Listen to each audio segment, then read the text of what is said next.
नमस्कार, मराठी अपडेट गुरु या यूट्यूब चॅनलवर मी ओमकार तुमचं स्वागत करतो। तर MST CET अंतर्गत ऑब्जेक्शन आणि ट्रॅकिंग मुदत संपलेली आहे आणि निकाल 12 जून पूर्वी प्रसिद्ध करण्यात येणार आहे आणि सदरचा निकाल स्कोर कार्ड या टॅबवरती तुम्ही पाहू शकता। अद्याप निकाल प्रसिद्ध करण्यात आलेले नाहीये, तर लक्षात घ्या ज्या विद्यार्थ्यांना 12वी नंतर MST CET अंतर्गत मेडिकल इंजिनियर किंवा इतर व्यावसायिक गव्हर्नमेंट कॉलेजमध्ये जर प्रवेश घ्यायचा असेल तर ही महत्त्वाची कागदपत्रे लागणार आहेत, कारण का डॉक्युमेंट व्हेरिफिकेशन असतं। तर यामध्ये पहिलं महत्त्वाचं सर्टिफिकेट, कास्ट सर्टिफिकेट देखील लागणार आहे। जे रिझर्व कॅटेगरी अंतर्गत येतात त्यांना कास्ट सर्टिफिकेट लागतं। त्याचबरोबर रिझर्व कॅटेगरी अंतर्गत जे शिष्यवृत्तीचा लाभ घेतात त्यांना कास्ट व्हॅलिडिटी सर्टिफिकेट सक्तीचा आहे। ॲडमिशन प्रोसेसपर्यंत तुम्ही पावती वापरू शकता, परंतु फायनल कॉलेज ॲडमिशनपर्यंत तुम्हाला कास्ट व्हॅलिडिटी सबमिट करावी लागते। त्यानंतर पाहू शकता की 10वी आणि 12वी याचे मार्कशीट आणि बोर्ड सर्टिफिकेट दोन्ही लागणार आहेत। तर लक्षात घ्या जे विद्यार्थी अनुसूचित जाती आणि अनुसूचित जमाती व्यतिरिक्त उर्वरित सर्व मागासवर्गीय प्रवर्ग जे आहे तर त्यांना 31 मार्च 2025 पर्यंत वैध असलेले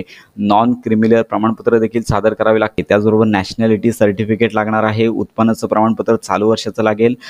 तसेच ओपन कॅटेगरीतील जे विद्यार्थी आहेत त्यांना EWS अंतर्गत लाभ घ्यायचा असेल तर EWS प्रमाणपत्र 2024-25 करता मार्चपर्यंत वैध असलेले चालणार आहे। दिव्यांगत्वाचे प्रमाणपत्र जे कॅन्डिडेट डिझेबल असतील किंवा अपंग दिव्यांग असतील त्यांना सदरचे दिव्यांगत्वाचे प्रमाणपत्र सादर करावे लागणार आहे।